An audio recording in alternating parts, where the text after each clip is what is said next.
Today we are going to discuss about order by clause of MySQL. Okay, this clause is used for sorting data. That means arranging data of the query result. Okay, generally it is done in either ascending or in descending order. But by default the order is ascending order. जब हम table के अंदर जो भी records होते हैं, tuples available होते हैं, उनको हम चाहें तो उसको अरेंज करके हम लोग एज एन आउटपुट देख सकते हैं. ठीक है. जैसे कभी कभी हमारी रिक्वायरमेंट होती है कि जैसे स्टूडेंट टेबल है तो मार्क्स के बेसिस पे उनके डेटा को देखा जाए, असेंडिंग ऑर्डर के क्रम में देखा जाए, या फिर डिसेंडिंग में हाईएस्ट जो है वो सबसे ऊपर आए. उसी तरह डेटा को अरेंज करने के लिए या तो असेंडिंग या फिर डिसेंडिंग, या फिर हम चाहे तो किसी एक्सप्रेशन पे बेस्ड या फिर कस्टम सॉर्टिंग भी हम लोग कर सकते हैं. So let's start sorting. In this we are using an example of student table in which we will perform this 4 type of sorting. Okay, the first one is ordering, or you can say ordering data on single column. That means here we will use a single column or field, or you can say attribute, to arrange the data of the table. For this, let's use the command. Now MySQL screen is open. As you can see here on the screen, we have 7 tuples. Okay, 7 tuples. Now suppose we want to arrange these records according to the descending order. That means सबसे ज़्यादा जिसके marks आए हैं on the basis of percent marks, जिसके ज़्यादा marks आए हैं उनका डेटा सबसे ऊपर होगा, उससे कम उससे नीचे. इस वे में अगर हम अरेंज करना चाहें तो हम लोग लिख सकते हैं, यूज कर सकते हैं command select asterisk from student order bye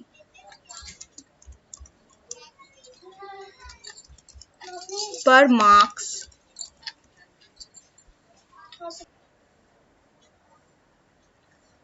okay percent marks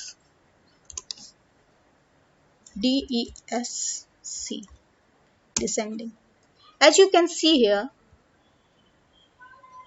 this is our actual table. यहाँ हमारे मार्क्स देखिए 99, 85, 80, 90. यहाँ 90 देखिए 80 के बाद आया है. जब हम डिसेंडिंग ऑर्डर में अरेंज करेंगे तो हाईएस्ट मार्क्स सबसे ऊपर आएगा. वैसे ही यहाँ पे हाईएस्ट मार्क्स सबसे ऊपर 99, देन 91, 90. दैट मीन्स कि ये डिसेंडिंग ऑर्डर में अरेंज हो गया. बट वन थिंग, ये सिर्फ हमें अरेंज करके दिखाएगा, ऐसा नहीं कि एक्चुअल टेबल के रिकॉर्ड्स भी चेंज हो गए हैं, वो एज इट इज हैं जो थे. ठीक है. सेम कमांड को हम लोग यूज कर सकते हैं. If we do not provide any order then it will work as ascending in by default. By default हमारा ये क्या रहेगा, असेंडिंग ऑर्डर रहेगा. और if you want you can use ASC also. That means कि ASC कीवर्ड अगर आप use करेंगे तो डेटा आपका असेंडिंग ऑर्डर में हो जाएगा. DESC यूज करेंगे तो वो डिसेंडिंग ऑर्डर में हो जाएगा. अगर कुछ भी हम लोग ना दें तब वो बाय डिफॉल्ट असेंडिंग ऑर्डर में होगा. इस तरह हमारा फर्स्ट टाइप कंप्लीट हुआ. Now let's do second ordering in which we will use multiple columns. As you can see here, ordering data on multiple columns. For this, we will have to use 2 fields or 2 attributes, you can say 2 or more. एक नहीं, अब हम लोग 2 या 2 से ज़्यादा हम लोग एट्रीब्यूट्स को यूज करेंगे और उस पर ऑर्डरिंग करेंगे. For example, let's see here, select asterisk from student order by city ascending and percentage marks ascending. अब हम लोग इसको यूज कर देते हैं इस कमांड को. For example, select asterisk from student order by. Suppose अब हम चाह रहे हैं कि फर्स्ट रिकॉर्ड किस पे बेस्ड हो, सिटी पे अरेंज्ड हो जाए, सिटी पे बेस्ड. दैट मीन्स पटना का एक जगह रिकॉर्ड्स आ जाए, सोनपुर का एक जगह, हाजीपुर का एक जगह, दिल्ली का एक जगह. दैट मीन्स कि फर्स्ट ऑर्डरिंग किस पे करना है, अरेंज करना है सिटी. एंड देन सिटी के अंदर भी जब 2 या 2 से ज़्यादा रिकॉर्ड्स हैं तो उसके बीच में जो अरेंजमेंट होगा, कैसे अरेंज होगा, तो वो होगा परसेंटेज मार्क्स के बेसिस पे. Okay, so we can write here the 2 attributes, that is select asterisk from student order by city, comma city ASC, comma percentage marks ASC। Okay, latest table भी हम लोग रख लेते हैं सो दैट कि हम लोग डेटा कंपेयर कर पाएं कि एक्चुअल में अरेंज ये हुआ है या फिर नहीं हुआ, ये हम लोग अभी देख लेते हैं। ठीक है, ये हमारा एक्चुअल डेटा है सिटी वाइज। जब ये सिटी वाइज अरेंज्ड होगा, as we have written here city ascending, that means कि ABCD इस वे में A से स्टार्टिंग होने वाले पहले आएंगे, और हमारे केस में हमारे पास टपल्स हैं जिसमें सिटी H से स्टार्ट होने वाले हैं, तो H पहले आया, फिर सोनपुर S, फिर P। This is not arranged in,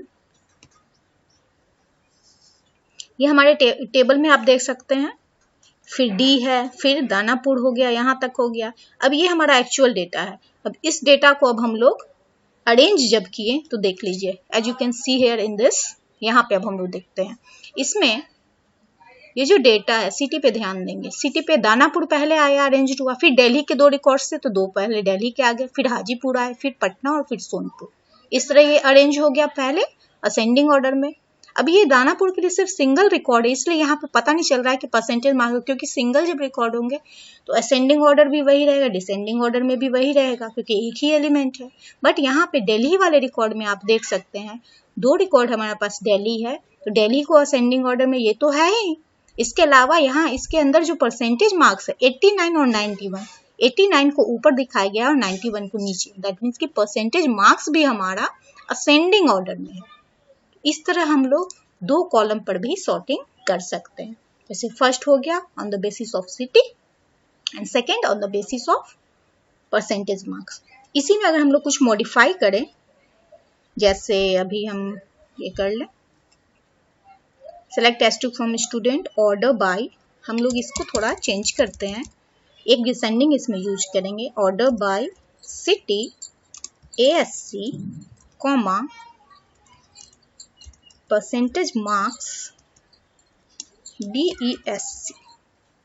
इस केस में क्या होगा, जो हमारा 89 और 91 है ये जस्ट फ्लिप करके 91 ऊपर आ जाएगा और 89 नीचे आ जाएगा। अब आप देख लीजिए, है ना, ऐसे हो जाएगा। दिल्ली के दोनों रिकॉर्ड्स एक साथ हैं, यानी ये सिटी तो असेंडिंग ऑर्डर में है बट परसेंटेज मार्क्स हमारा डिसेंडिंग ऑर्डर में है। इस तरह से आप डेटा को सॉर्ट कर सकते हैं, टेबुलर डेटा को सॉर्ट कर सकते हैं 2 कॉलम के बेस पे। Now let's discuss the third type. Third type में हम लोग ऑर्डरिंग करेंगे, ordering data based on mathematical expression, that means कि कुछ कैलकुलेटेड रिजल्ट आएगा, उसके बेसिस पे भी हम चाहें तो अपने टेबल के डेटा को अरेंज कर सकते हैं। फॉर एग्जाम्पल, जैसे देखिए इस एग्जाम्पल में लीजिए, फिर इसको हम लोग कमांड को रन कराएंगे। Select roll number, name, city, comma.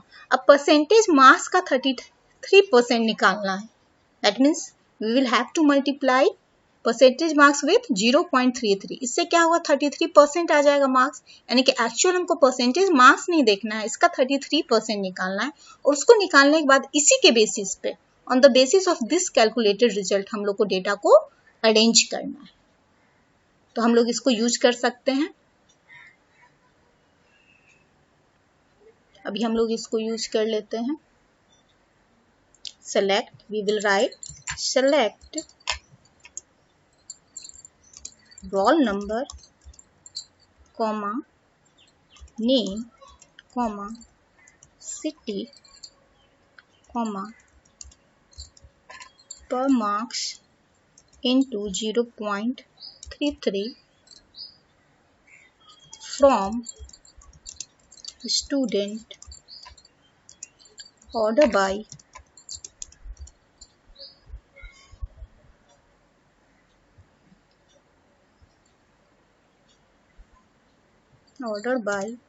city ascending, comma, per marks multiplied with 0.33, comma, ASC।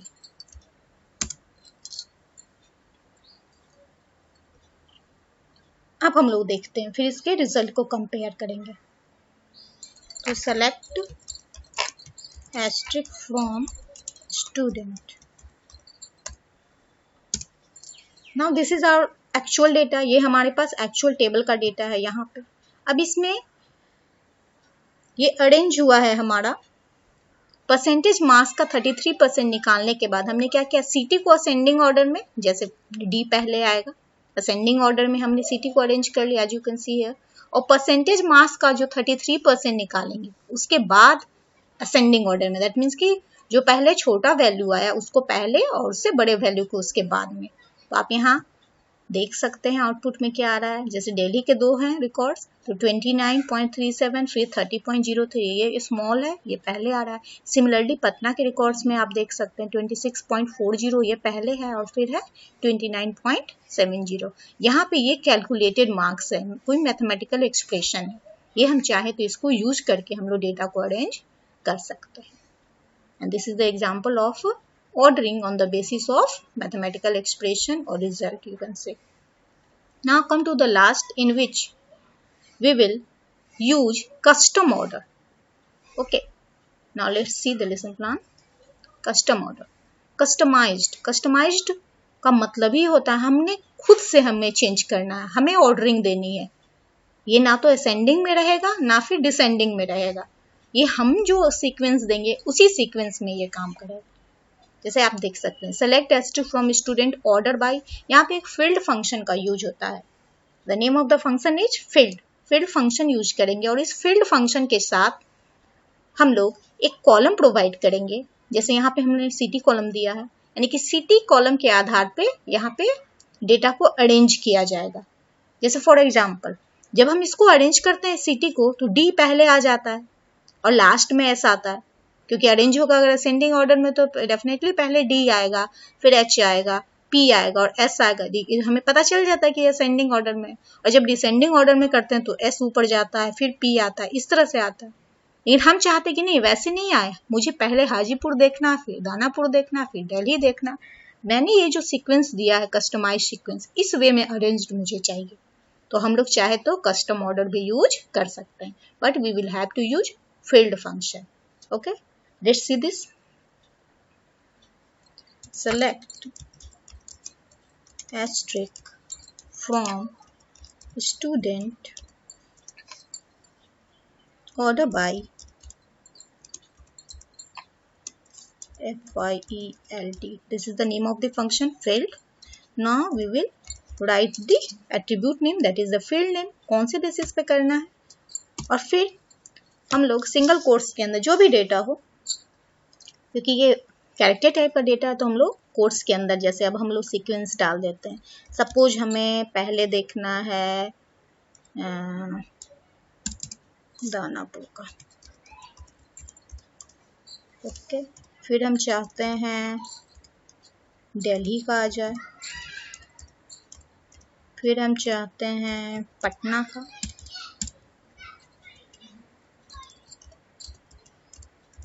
फिर सोनपुर का, और फिर हाजीपुर का। यहाँ पे हमने जो सीक्वेंस दिया वो ना तो असेंडिंग है ना तो ये डिसेंडिंग है। अब इस तरह से ये डेटा है। आप यहाँ देख सकते हैं कि जिस सीक्वेंस में हमने दिया, पहले दानापुर तो दानापुर का आया, फिर दिल्ली का आया, फिर पटना का आया, फिर सोनपुर का आया, फिर ये हाजीपुर का आया। तो ये एक तरीका हो गया जिसमें हम लोग खुद से कस्टमाइज्ड सीक्वेंस बता सकते हैं कि नहीं, हमें ना तो असेंडिंग ऑर्डर चाहिए ना तो हमें डिसेंडिंग ऑर्डर चाहिए, बल्कि हमें इस ऑर्डर में चाहिए अपना डेटा अरेंज्ड। इस तरह से ऑर्डर बाय क्लॉज यूज होता है। तो ये था order by clause. Now our next topic is group by clause. This is also very small topic. Group by combines all the records that have identical values in a particular field or column. जब हमारे पास जब records बहुत सारे होते हैं, organisation के अंदर बहुत सारे टेबल्स होते हैं, टेबल्स में बहुत सारे इंफॉर्मेशन होते हैं, बट जब हमारी रिक्वायरमेंट होती है समथिंग ऐसा जो ग्रुप में कुछ टास्क हो, जैसे सपोज सिटी वाइज हमें डेटा को सेग्रीगेट करना, अलग करना है कि पटना सिटी से कितने लोग बिलोंग कर रहे हैं, दिल्ली से कितने बिलोंग कर रहे हैं, मुंबई से कितने लोग बिलोंग कर रहे हैं। इस तरह का ग्रुप वाइज हम लोग को जब चाहिए होता है तो हम लोग ग्रुपिंग करते हैं, और MySQL में टेबल को ग्रुप करने के लिए, ग्रुप करके रिजल्ट पाने के लिए actually we need to use group by clause. Group by clause divides the table into groups, different groups on the basis of certain fields or attributes you can say. It can be used for aggregate functions also like sum, average and other functions. For example, suppose ये हमारा employee table है. Okay. Now group by का example हम लोग employee table पे perform करके देखेंगे कि employee table में हम लोग क्या करेंगे, addresses wise grouping कर सकते हैं, count function use कर सकते हैं, तभी हमारा ग्रुप बाय क्लॉज अच्छे से क्लियर हो जाएगा. Let's see the employ table. Select asterisk from employ. ये हमारे पास डेटा अवेलेबल है. We have 3 and 1 7 records available है. यहाँ हम लोग देख सकते हैं हमारे पास 7 रिकॉर्ड्स अवेलेबल है. सपोज अब हमें ग्रुपिंग करनी है on the basis of address. हम जानना चाहते हैं कि पटना से कितने एम्प्लॉय बिलोंग करते हैं या फिर दानापुर से कितने बिलोंग करते हैं on the basis of address. Then we will use the command select asterisk from employ GROUP group by address. या फिर हम लोग एक काम भी कर सकते हैं. यहाँ पे एस्ट्रिक की जगह 8 टाइप हो गया है.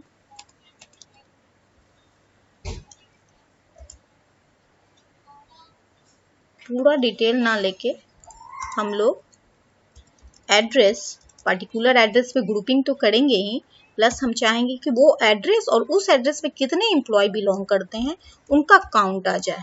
यहाँ पर हम लोग ये ग्रुप फंक्शन भी यूज कर लेते हैं. ज़्यादा अच्छा ये हो जाएगा कमांड. तो हो जाएगा select address comma count star from employ group by address.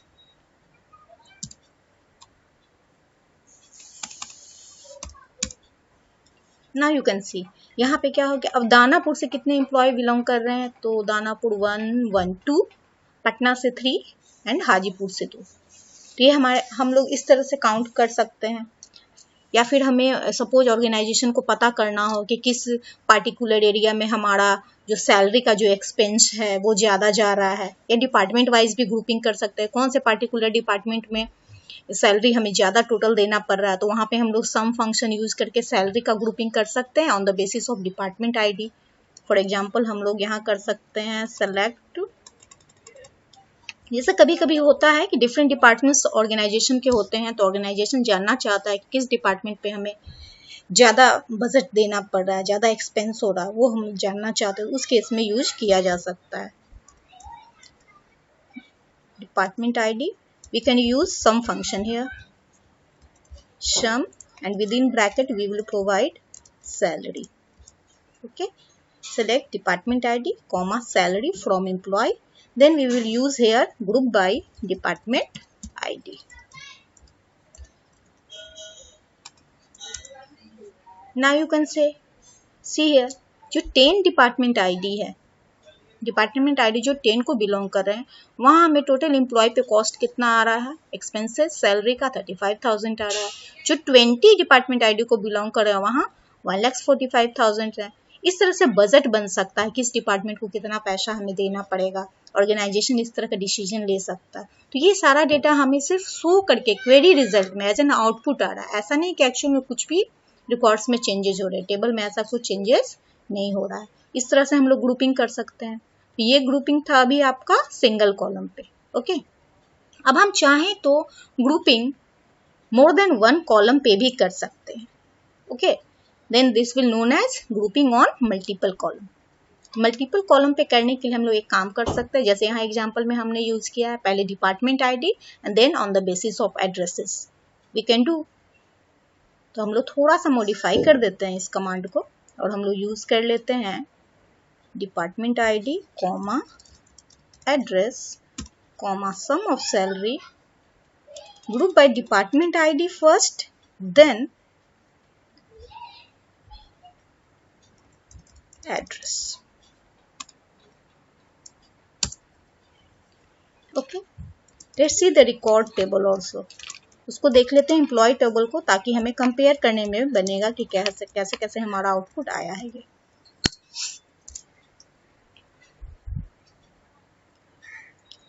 जैसे यहाँ हम लोग देख सकते हैं,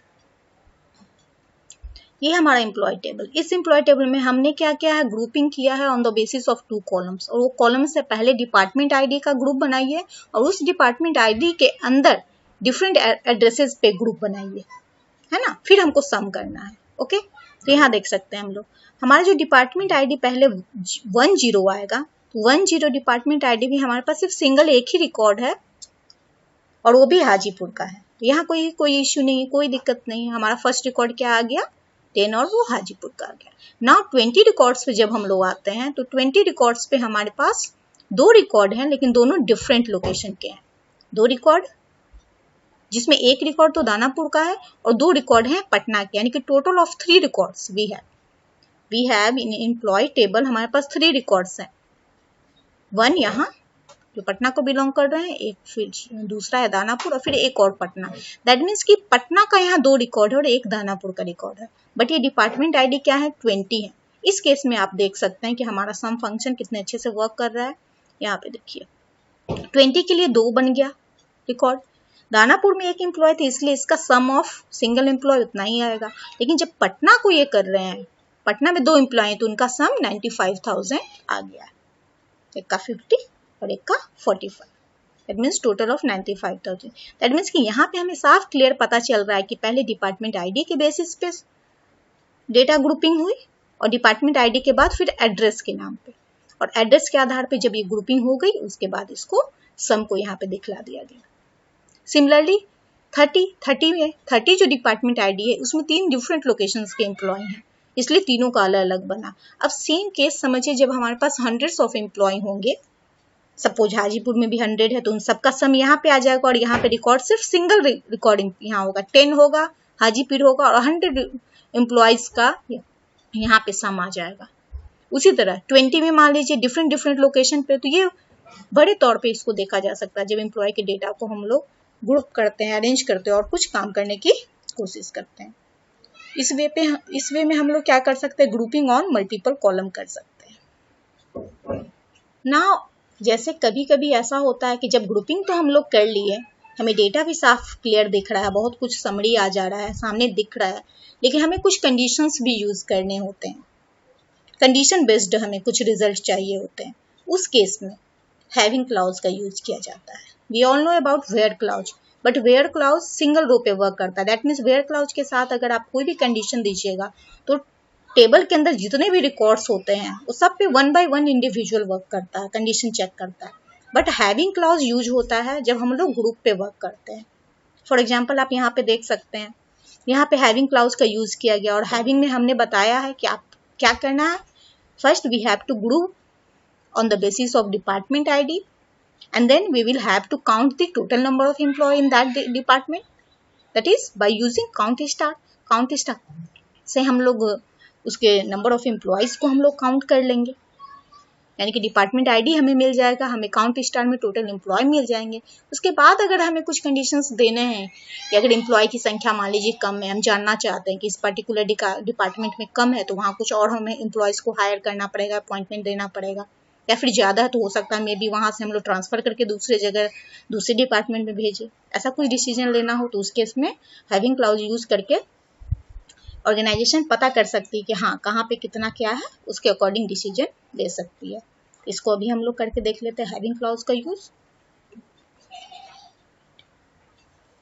select department ID comma count star from employee group by department ID having, we can't use here where यहाँ पे यूज नहीं करना, हमें कंडीशन देना है, हम लोग लिखेंगे having count star less than or equal to। जैसे हमारे पास अभी हम लोग आउटपुट देख लेते हैं यहाँ कितना आ रहा है। वैसे कि एक ही डिपार्टमेंट ऐसा है जिसमें हमारे पास एम्प्लॉय मतलब 2 या 2 से कम है, यानी कि 1 एम्प्लॉय है यहाँ। Let's check select asterisk from, यहाँ 10 में एक है, ओके 20 में 1 2 3 एम्प्लॉयज 20 डिपार्टमेंट आईडी के हैं और 1 2 3 एम्प्लॉयज 30 डिपार्टमेंट आईडी के, यानी कि सिर्फ एक ही डिपार्टमेंट आईडी ऐसा था जिसमें एम्प्लॉय हमारे लेस देन और इक्वल टू 2 यानी कि कंडीशन को फुलफिल। ये अगर हम इस कंडीशन को थोड़ा चेंज कर दें, यहाँ पे हम लोग दे दें count star greater than equal to 3 दे दें, तो ये 3 को इंक्लूड कर लेगा और 1 वाले को छोड़ देगा। 3 और 3 से ज़्यादा आप देख सकते हैं यहाँ इस डिपार्टमेंट आईडी 23 हो गया डिपार्टमेंट। इससे पता चल जाएगा कि किस डिपार्टमेंट में कितने हैं और on the basis of that condition हम लोग कुछ भी डिसीजन ले सकते हैं, ऑर्गेनाइजेशन कुछ भी डिसीजन ले सकता है। इस तरह ग्रुप बाय क्लॉज का यूज किया जाता है। तो इस वीडियो में हमने देखा कि कैसे ऑर्डर बाय क्लॉज यूज करें और कैसे ग्रुप बाय क्लॉज यूज करें। आई होप आप लोग को समझ में आया होगा। Thank you.